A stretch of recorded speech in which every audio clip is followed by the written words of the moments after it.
Alors j'ai une tendresse toute particulière pour ce tableau, ce portrait de la Vierge Marie du musée de Strasbourg, parce que, et pardon de parler un tout petit peu de moi, c'est le premier Gréco que j'ai connu, étant né et ayant grandi à Strasbourg.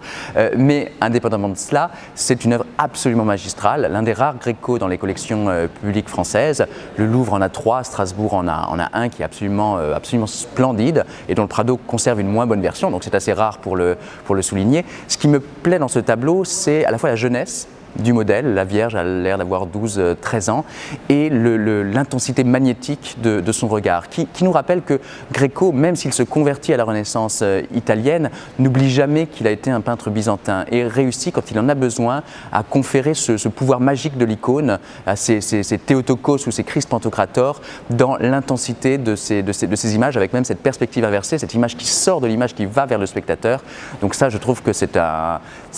tableau qui est très emblématique de l'artiste, parce qu'il est à la fois un chef-d'œuvre de la Renaissance et presque un chef-d'œuvre de l'art de l'icône, au-delà de l'art de l'icône.